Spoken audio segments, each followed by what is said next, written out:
Saudara, pada minggu ini saya masih berbicara tentang kehidupan yang mencari Tuhan. Kalau Pastor Seidi minggu lalu sudah juga berbicara tentang bagaimana hidup kita ketika Tuhan masih beri kesempatan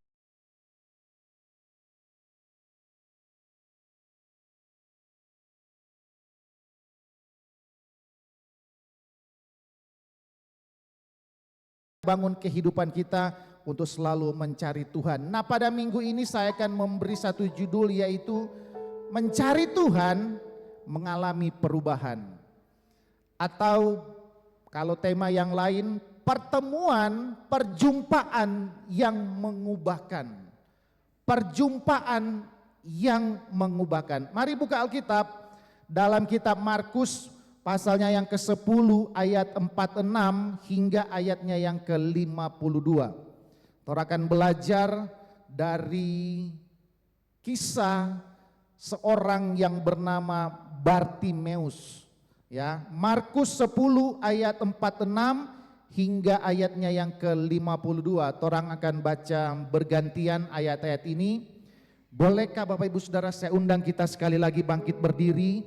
Saya akan membaca ayatnya yang 46, Bapak Ibu Saudara 47 sampai ayat-ayat ini selesai. Semua sudah dapat? Amin. Judulnya adalah Yesus menyembuhkan Bartimeus. Ayat 46. Lalu tibalah Yesus dan murid-muridnya di Yeriko, dan ketika Yesus keluar dari Yeriko bersama-sama dengan murid-muridnya dan orang banyak yang berbondong-bondong, ada seorang pengemis yang buta bernama Bartimeus, anak Timeus, duduk di pinggir jalan.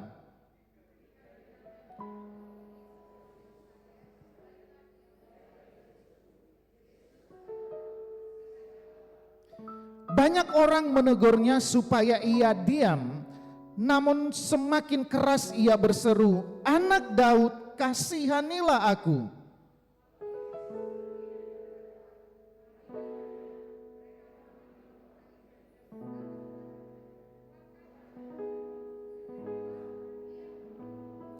Lalu ia menanggalkan jubahnya, ia segera berdiri dan pergi mendapatkan Yesus.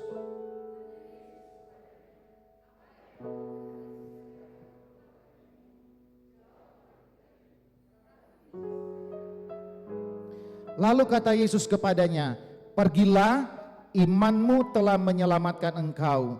Pada saat itu juga melihatlah ia, lalu ia mengikuti Yesus dalam perjalanannya.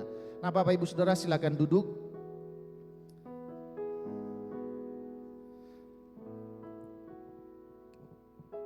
Berbicara tentang perjumpaan bersama dengan Tuhan, seharusnya begini Bapak Ibu Saudara, saya bukan punya tesis ya, bukan punya pemikiran, tetapi sebenarnya ini pemikiran dari Alkitab.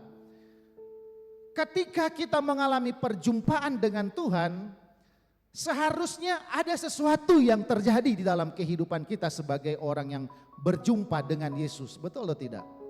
Ya. Perjumpaan kita dengan Tuhan seharusnya membuahkan sesuatu kehidupan kita kehidupan kita dari yang biasa-biasa saja, itu membuat kehidupan kita menjadi yang luar biasa di dalam Tuhan. Itu kalau kita berjumpa dengan Tuhan, kalau kita bertemu di dalam Tuhan. Nah, perjumpaan dengan Tuhan, pertemuan di dalam Tuhan dengan Tuhan, kalau hari-hari ini kita sebut dengan ibadah, saat teduh, kita memuji menyembah Tuhan, kita belajar firman Tuhan, itu adalah kesempatan di mana Bapak Ibu Saudara boleh menikmati yang namanya perjumpaan dengan Tuhan. Encounter with God yang orang bilang, pertemuan dengan Tuhan.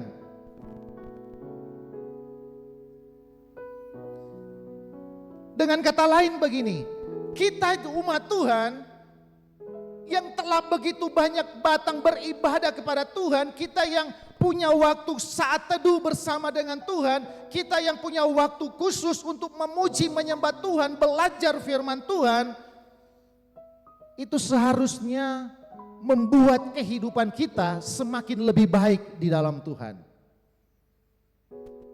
Perjumpaan kita dengan Tuhan, pertemuan kita dengan Tuhan ketika di dalam ibadah, di dalam waktu apapun juga kita dengan Tuhan, seharusnya itu membuat kehidupan kita mengalami perubahan demi perubahan.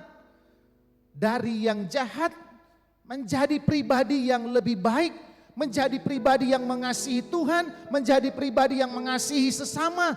Dari kehidupan yang tidak jujur, kemudian ketika kita berjumpa dengan Tuhan, seharusnya membuat kehidupan kita berbeda lagi, bukan lagi kehidupan yang lama lagi. Amin. Tetapi kenapa banyak orang hari-hari ini, saya berdoa tidak ada di tempat ini. Banyak orang hari-hari ini faktanya hidupnya beribadah kepada Tuhan, setiap hari beribadah kepada Tuhan. 1 minggu 7 hari 7 kali dia beribadah kepada Tuhan. Setiap minggu dia ada saat teduh dengan Tuhan. Tetapi kenapa hidupnya masih sama dengan cara hidup yang lama? Ini yang jadi pertanyaan saya. Kenapa orang yang hidupnya melayani Tuhan, kenapa orang yang hidupnya beribadah kepada Tuhan, baca firman Tuhan secara teratur, kenapa tidak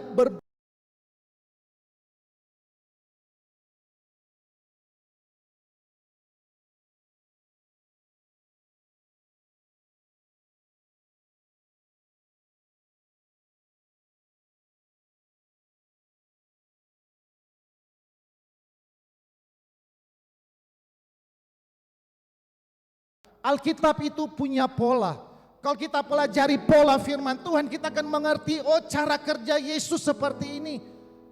Dan saya mau membawa pemikiran kita bahwa coba perhatikan firman Tuhan ketika Yesus berjumpa dengan orang-orang, berjumpa dengan pribadi, itu selalu saja terjadi yang namanya perubahan.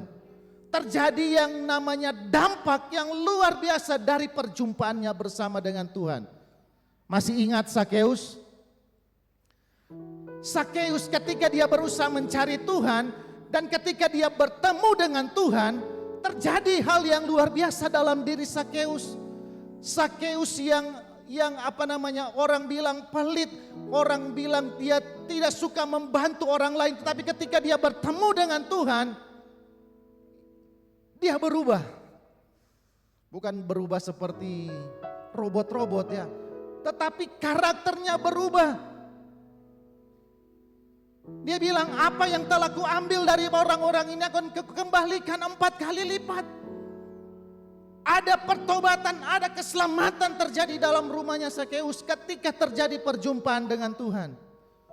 Masih ingat perjumpaan Yesus dengan orang perempuan di Samaria? Ketika Yesus berjumpa dengan seorang perempuan yang dari Samaria di sebuah sumur. Awalnya perempuan ini adalah orang yang haus akan kasih sayang. Dia adalah orang yang minder, tidak mau bertemu dengan orang. Oleh sebab itu dia cari waktu yang sunyi untuk menimba air pada waktu itu. Karena dia minder, mau bertemu dengan orang. Tetapi ketika dia bertemu dengan Tuhan Yesus, perubahan terjadi pada perempuan Samaria itu. Apa yang berubah dari perempuan Samaria? Dia menerima keselamatan daripada Tuhan. Dan akibatnya dia dari yang minder, dari yang pemalu, kemudian dia menjadi orang yang menyampaikan kebenaran firman Tuhan, menjadi saksi Kristus. Banyak orang diselamatkan akibat perjumpaan dengan pribadi yang bernama Kristus. Masih ingat dengan yang pribadi yang bernama Rasul Paulus? Saulus, seorang yang merasa diri paling benar, membenci orang lain. Tetapi ketika dia berjumpa dengan Yesus ketika dalam perjalanannya menuju Damsyik, mengubah kehidupannya dari seorang pembunuh menjadi seorang rasul, pelayan Tuhan yang hidupnya penuh kasih dan menjangkau jiwa bagi hormat kemuliaan nama Tuhan. Terakhir, kisah yang baru kita bacakan tadi, Bartimeus, dari seorang pengemis, buta, tidak punya harapan, tidak bisa berbuat apa-apa, tetapi ketika bertemu dengan Tuhan Yesus, dia diubahkan, masa depannya diubahkan. Bahkan di sini dia bilang dia mengikut Kristus, dia menjadi pengikut Kristus dari orang yang tidak punya apa-apa, tidak punya masa depan, menjadi pengikut Kristus, melayani Tuhan. Seharusnya hal-hal itulah yang terjadi dalam kehidupan kita ketika kita beribadah. Seharusnya kuasa ibadah itu memulihkan kehidupan kita. Seharusnya perjumpaan kita dengan Tuhan lewat ibadah, lewat saat teduh, lewat kita belajar firman Tuhan, itu seharusnya membuat saya, membuat Bapak Ibu Saudara menjadi pribadi yang semakin lebih baik, semakin lebih baik. Itulah yang firman Tuhan katakan mendatangkan keuntungan. Ibadah yang mendatangkan keuntungan, ibadah yang berdampak. Nah, Bapak Ibu Saudara, mengalami perjumpaan dengan Yesus seharusnya membawa dampak pada perubahan hidup ke arah Kristus.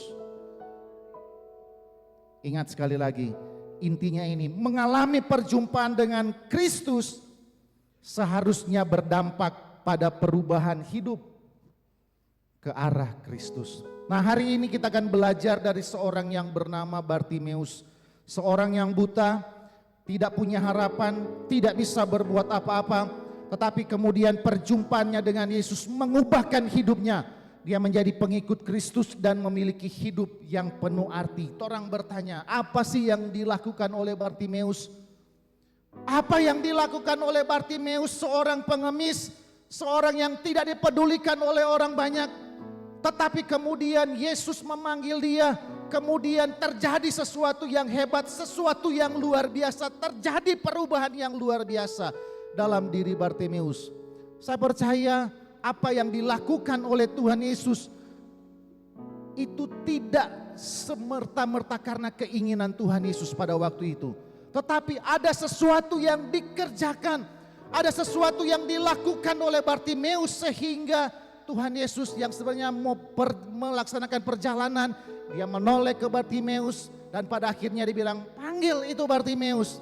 Dan kemudian ditanya, Bartimeus, kamu mau apa? Bartimeus bilang, Tuhan, kita mau sembuh, kita mau melihat. Dan pada akhirnya mujizat terjadi.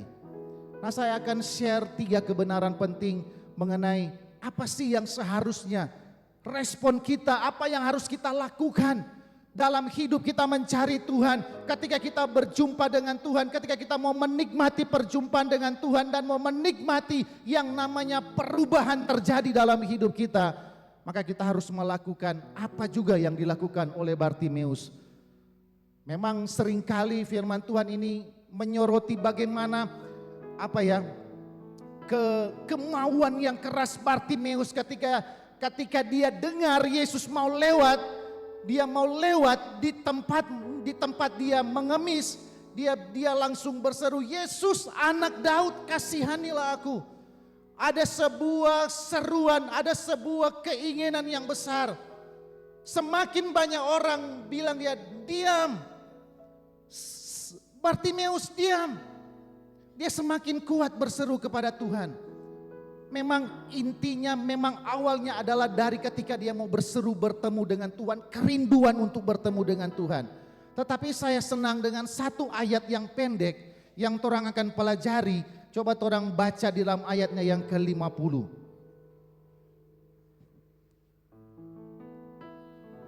Ayatnya yang ke-50 berkata begini.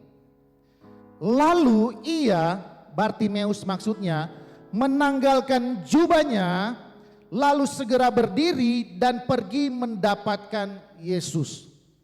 Sekali lagi saya baca.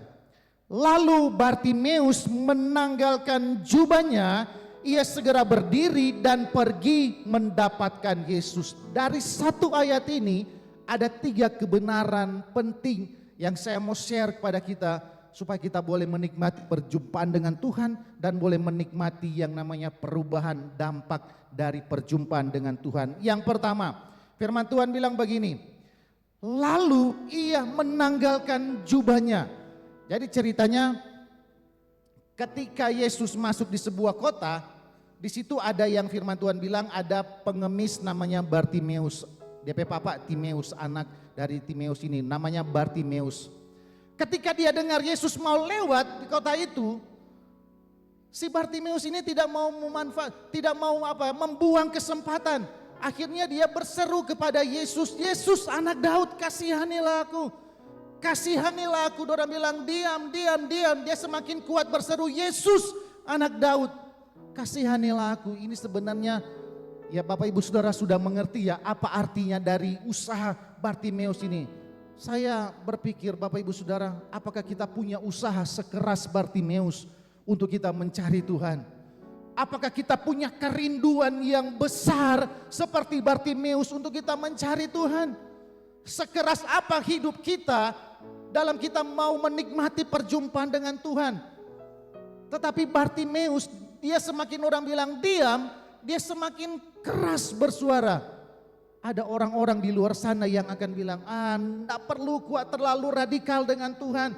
Ngana kuat enggak perlu datang tepat waktu beribadah. Ngana kuat enggak perlu datang didoakan. Ada orang-orang yang dalam tanda kutip bilang diam. Tetapi Bartimeus semakin bersemangat untuk mencari Tuhan. Saya berdoa kita punya spirit seperti Bartimeus, amin.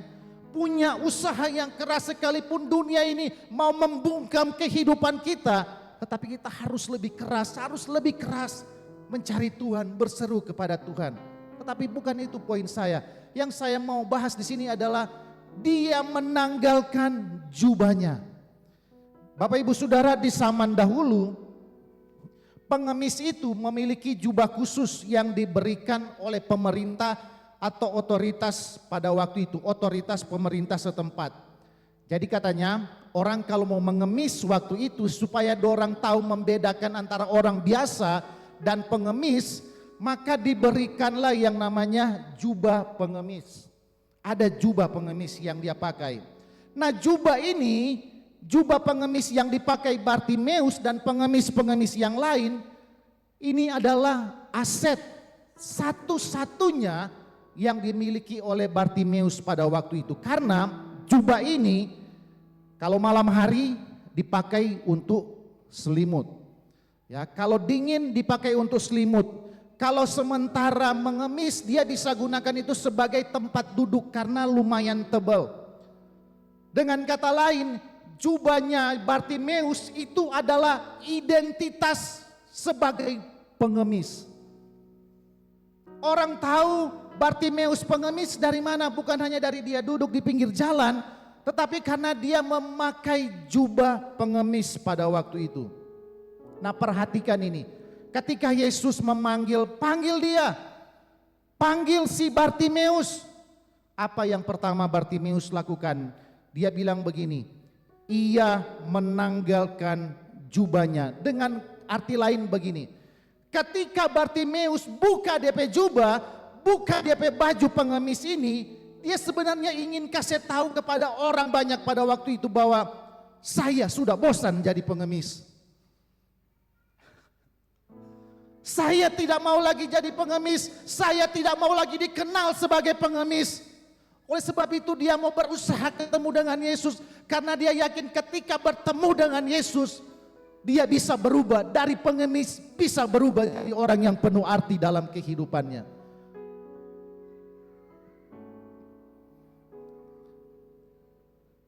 Bartimeus bilang begini, ketika saya membuka jubah saya menanggalkan jubah pengemis, artinya dia sementara membuat satu pengakuan bahwa dia tidak lagi mau bergantung kepada belas kasihan manusia pada waktu itu.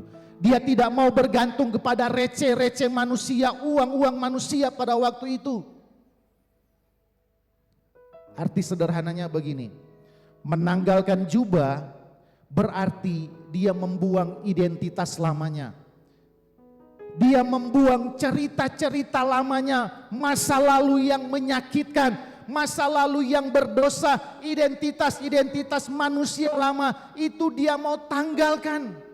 Nah, Bapak Ibu Saudara, untuk kita mau bertemu dengan Tuhan, jangan bawa manusia lamamu di hadapan Tuhan. Jangan bawa manusia berdosa kita di hadapan Tuhan. Kadang kita ingin hidup berubah, kadang kita ingin hidup berdampak, tetapi kita masih menggunakan jubah kepahitan dalam hidup ini. Kadang kita mau berpengaruh buat orang lain, Tetapi kita masih menggunakan jubah trauma masa lalu. Kita masih menggunakan jubah kebiasaan buruk kita untuk datang kepada Tuhan. Tuhan tidak mau melihat segala hal-hal yang seperti itu. Tuhan mau ketika engkau datang kepada Tuhan, tanggalkan manusia lamamu. Tanggalkan kesombonganmu. Tanggalkan masa lalumu yang sakit. Tanggalkan masa lalumu engkau mungkin pernah dikecewakan. Tanggalkan di hadapan Tuhan. Ketika engkau menanggalkan jubah dalam tanda kutip pengemis, menanggalkan jubah masa lalu yang buruk, maka percaya kuasa ibadah, kuasa perjumpaan dengan Tuhan akan menjadi bagian hidup kita. Kita akan mengalami perubahan demi perubahan dalam hidup ini. Kasih tepuk tangan buat Tuhan Yesus. Bapak Ibu Saudara, kita harus berani melepaskan apa yang menghambat kita untuk tidak maju. Jubah pengemis Bartimeus itu berat. Berat. Masa lalu kita juga berat. Amin. Engkau mungkin pernah dikecewakan. Engkau mungkin pernah sakit hati. Engkau mungkin memiliki kebiasaan buruk. Ketika engkau mau datang pada Tuhan, tolong tanggalkan itu semua. Kau jangan pakai lagi itu jubah itu. Tanggalkan itu. Tanggalkan itu. Jangan ingat-ingat lagi apa yang sudah terjadi di masa lalu. Karena kalau engkau ingat-ingat lagi kekecewaanmu, kesedihanmu di masa lalu, kau akan menikmati sukacita bersama dengan Tuhan. Firman Tuhan bilang begini, Yesaya 43 ayat 18. Janganlah ingat-ingat hal yang dahulu yang sudah terjadi. Masa lalu biarlah tetap menjadi masa lalu. Amin. Masa lalumu yang penuh dengan dosa ketika kau sudah lupakan, ketika kau sudah bertobat, sudah lupakan saja, jangan ingat-ingat lagi. Untuk datang kepada Tuhan, engkau harus datang dengan manusiamu yang baru. Lupakan sakit hatimu di masa lalu, lupakan kekecewaanmu kalau engkau pernah dikecewakan oleh suami, oleh istri, oleh orang terdekatmu. Lupakan, datang kepada Tuhan, tanggalkan semuanya itu di hadirat Tuhan. Dan kau akan menikmati sukacita, damai sejahtera yang Tuhan siapkan dalam kehidupanmu. Tanggalkan semuanya itu. Jangan ingat-ingat. Dengan kata lain, jangan hidup masa kini, tetapi masih mengingat masa lalumu. Masa lalumu yang tidak baik. Karena firman Tuhan bilang, Yesaya tadi, Tuhan hendak membuat sesuatu yang baru di dalam kehidupan kita. Kalau engkau masih hidup dengan masa lalu, maka masa depan yang baik bersama Tuhan tidak mungkin akan kita nikmati. Paulus bilang apa? Aku melupakan apa yang telah aku melupakan apa yang ada lupakan apa yang sudah di belakang. Lupakan apa yang sudah di belakang. Lalu firman Tuhan bilang, Paulus bilang, aku mengarahkan diri kepada apa yang di hadapanku. Di hadapan orang itu ada masa depan bersama dengan Tuhan. Amin. Kasih tepuk tangan. Kasih kemuliaan buat Tuhan. Jangan ingat-ingat lagi yang masa lalu. Masa lalu sudah terjadi. Kalau masa lalumu buruk, percaya bersama dengan Tuhan engkau punya masa depan yang indah. Arahkan dirimu kepada apa yang ada di depan kita. Ada seorang yang ingin belajar berenang. Siapa yang sudah tahu berenang di sini? Ada yang ingin belajar berenang? Ada seorang anak yang ingin belajar berenang, tapi karena airnya dingin, dia pakai jaket, dia pakai mantel, karena takut dingin, katanya air dingin, dia pakai jaket. Nah menurut Bapak, Ibu, Saudara, orang yang mau belajar berenang pakai jaket karena takut dingin, mau jadi berenang atau tidak? Mau kelelep dia. Apa orang Rembokan bilang? Mau kalemes, mau masuk ke dalam, dia mau mati bukan tahu berenang. Bapak Ibu Saudara, kalau engkau ingin hidup yang baru, tanggalkan jubah masa lalumu. Amin. Yang menyakitkan, sudah tanggalkan saja. Ada sukacita bersama dengan Tuhan, berjalan bersama dengan Tuhan. Yang kedua, ini baru poin kedua, semua setengah 11. Kita baca, coba tampilkan ayatnya yang tadi, ayatnya yang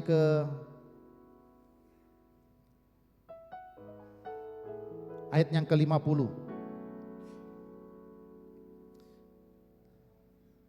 Ayatnya yang ke-50 dia bilang begini, lalu ia menanggalkan jubahnya, lalu yang kedua, ia segera berdiri.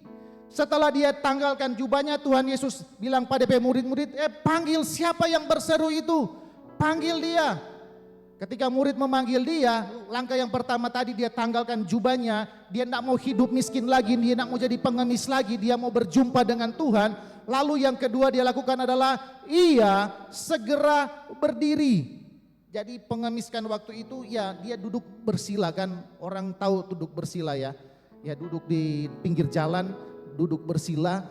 Ketika dia mendengar Yesus memanggil, dia tanggalkan jubahnya, lalu dia segera berdiri. Ini firman Tuhan bilang, ia segera berdiri. Nah, perhatikan Bartimeus pada waktu itu tidak tahu. Dia tidak tahu bahwa ini adalah kali terakhir Yesus melewati Yeriko pada waktu itu. Dia tidak tahu sama sekali. Karena setelah ini peristiwanya dia akan ditangkap, dia akan mati, dia akan bangkit, peristiwa itu. Dan ini akan menjadi terakhir kali Yesus melewati Yeriko menuju salib. Nah, perhatikan, jika Bartimeus menunda semenit saja, mungkin dia bilang, oh tunggu kita mau rapikan, kita tanpa dulu. Kita mau cari dulu tuh receh-receh. Kita mau bersihkan dulu kita tanpa dudu. Saya yakin dia akan melewatkan perjumpaan bersama dengan Kristus. Betul atau betul? Jika ia menunda semenit saja untuk merapikan barang-barangnya atau bertanya kepada orang di sampingnya, mana tuh Tuhan Yesus? Di mana dia posisi? Maka dia akan menyesal seumur hidup. Karena dia tidak menikmati perjumpaan dengan Tuhan. Tetapi perhatikan tindakan sederhana, tindakan simpel, dia bilang, dia segera berdiri. Dia segera berdiri menunjukkan bahwa hatinya tidak ragu-ragu untuk bertemu dengan Tuhan Yesus. Arti sederhananya begini. Banyak dari kita mencari Tuhan, tetapi selalu berkata, nanti dulu Tuhan. Ketika firman Tuhan datang dalam kehidupan kita, ketika firman Tuhan telah diseberangkan, ketika kita telah baca firman Tuhan, dan kita tahu bahwa firman Tuhan menuntut kita untuk lakukan, segera lakukan, dalam hati kita banyak orang bilang, Tuhan, nanti dulu. Nanti kalau kita sudah sukses baru kita mau berbagi. Nanti kalau kita sudah tua baru kita mau melayani. Nanti kalau masalah saya sudah selesai, baru saya boleh melakukan pekerjaan pelayanan Tuhan. Banyak orang punya mental seperti itu. Akhirnya tidak mengalami perubahan dalam hidup ini. Tidak berdampak hidupnya. Tetapi belajar dari Bartimeus. Bartimeus mengajarkan bahwa saat Tuhan memanggil, saat kita mendengar firman Tuhan, saat itulah kita harus bergerak. Amin. Sekali lagi dengarkan ini. Saat kita mendengar suara Tuhan, saat Tuhan memanggil dalam hidup kita, maka saat itu juga kita harus bergerak seperti Bartimeus. Ia segera berdiri, tidak tunda-tunda. Dia tidak bilang nanti kita mau baku dapat kedua kali dengan Tuhan Yesus. Kalau dia bilang begitu, tidak akan terjadi mujizat pada waktu itu. Kalau dia punya mental nanti, tunggu, maka akan terjadi perubahan. Bapak Ibu Saudara, begitu pula dengan kehidupan kita. Kalau kita masih punya mental, Pastor, nanti Jo kalau kita so begini. Pastor, nanti Jo kalau kita so sukses. Pastor, nanti Jo kalau kita so sehat. Pastor, nanti Jo, tunggu Jo. Maka saya pastikan hidupmu tidak akan berubah, hidupmu tidak akan berdampak dalam hidup ini. Penundaan untuk tidak melakukan firman Tuhan itu seringkali menjadi penghalang mujizat terjadi dalam hidup ini. Penundaan untuk tidak melakukan kebenaran firman Tuhan itu menjadi penghalang bagi saya dan saudara untuk menikmati kehidupan yang diubahkan, menikmati kehidupan berjalan bersama dengan Tuhan. Mazmur 119 ayat 60 bilang begini, Mazmur 119 ayat 60, aku bersegera dan tidak berlambat-lambat untuk berpegang kepada perintah-perintahmu. Mari kita punya semangat seperti pemazmur. Dia bilang, aku bersegera, tidak mau menunda-nunda, tidak berlambat-lambat untuk berpegang kepada perintah-perintahmu. Bapak Ibu Saudara, hari ini ketika engkau dengar firman Tuhan, jangan tunda untuk lakukan. Ketika pagi hari engkau baca kebenaran firman Tuhan, ketika Tuhan berbicara, lakukan ini. Jangan tunda untuk lakukan. Segera lakukan. Amin. Kalau ada orang yang tenggelam tadi, yang yang belajar berenang karena dia pakai baju tebal, dia bilang, tolong kita semua tenggelam. Dan ketika ada orang yang kasih pelampung, apakah dia akan bilang begini, tunggu dulu ya, kita mau pikir-pikir dulu 5 menit lagi ya. Padahal pelampung so ada, tunggu dulu ya. Seharusnya orang yang butuh pertolongan, dia akan langsung segera ambil pelampung itu, amin. Begitu juga dengan panggilan Tuhan. Ketaatan yang kita lakukan, itu seharusnya tidak mengenal kata tunggu, tidak mengenal kata nanti. Jika saat engkau mendengar firman Tuhan, kalau firman Tuhan bilang maafkan dia, maka segera maafkan dia. Kalau firman Tuhan datang bukan hari ini tetapi besok engkau saat teduh bersama dengan Tuhan, Tuhan bilang ampuni dia, jangan tunda ke depan, segera itu lakukan. Kalau besok lusa firman Tuhan bilang tolong bantu dia, maka jangan tunggu, Tuhan nanti kita so kaya. Segera bantu orang yang membutuhkan itu. Kalau Tuhan bekerja berbicara lewat firman Tuhan, kalau Tuhan bilang layani Tuhan, jangan tunda, jangan bilang tunggu Tuhan, kita masih mau kerja, kita masih mau bangun bisnis kita. Ingat, mungkin tidak ada kesempatan kedua. Kalau engkau masih kuat saat ini, kalau Tuhan bilang layani Tuhan, layani orang lain, layani orang tuamu, layani, lakukan dengan segera. Karena mungkin hanya itu waktu yang Tuhan kasih untuk engkau melakukan hal itu. Jangan tunda. Kalau Tuhan segera sudah berfirman, lakukan. Ibrani 3 ayat 15 berkata, tetapi apabila pernah dikatakan pada hari ini jika kamu mendengar suaranya, janganlah keraskan hatimu. Artinya terima firman Tuhan itu, lakukan firman Tuhan itu. Amin. Mari saya undang tim altar untuk naik ke depan. Yang ketiga, yang terakhir, firman Tuhan bilang, coba tampilkan ayat tadi. Dia menanggalkan jubahnya, dia segera berdiri, dan yang ketiga apa? Apa di situ dicatat? Ia apa? Ia segera berdiri dan pergi mendapatkan Yesus.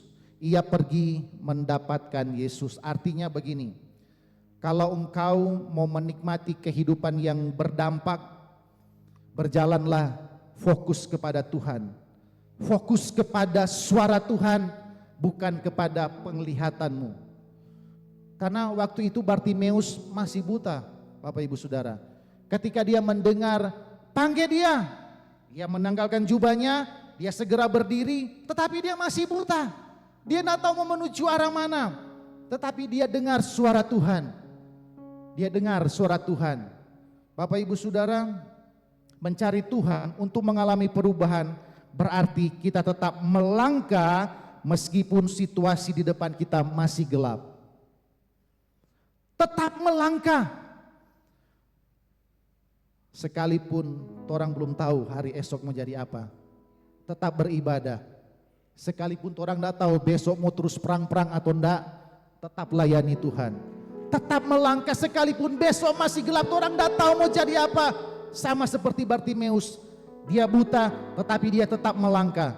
Pada akhirnya dia ketemu Tuhan dia disembuhkan, mengalami mujizat dalam kehidupan ini. Bapak Ibu Saudara, orang tak tahu hari esok menjadi seperti apa. Jangan menunggu semua masalah beres baru orang mau datang kepada Tuhan. Justru dalam ketidakpastian itulah kita harus semakin mendekat kepada Tuhan. Fokus kepada Tuhan. Mari kita melakukan dengan mata yang tertuju kepada Tuhan. Bapak Ibu Saudara, perubahan hidup Bartimeus terjadi secara utuh. Fisiknya sembuh, statusnya diubahkan, dan masa depannya berganti. Ia mengikuti Yesus. Jika kita merindukan perubahan yang sama, mari kita contohi Bartimeus. Lepaskan jubah masa lalumu, berdirilah dengan iman, dan fokuslah kepada Tuhan, kepada suara Tuhan, kepada janji-janjinya. Maka kau akan menikmati kehidupan yang diubahkan, berdampak, dan mempermuliakan nama Tuhan. Mari tundukkan kepalamu, kita berdoa buat firman Tuhan. Terima kasih Tuhan, Kau sudah berbicara dalam kehidupan kami. Biar Roh Kudus terus bekerja bagi kami. Siapapun kami yang mendengar firman Tuhan, kami percaya firman-Mu tidak akan kembali dengan sia-sia dalam hidup kami. Kami tahu waktu kami di dunia ini terbatas Tuhan. Kekuatan kami terbatas,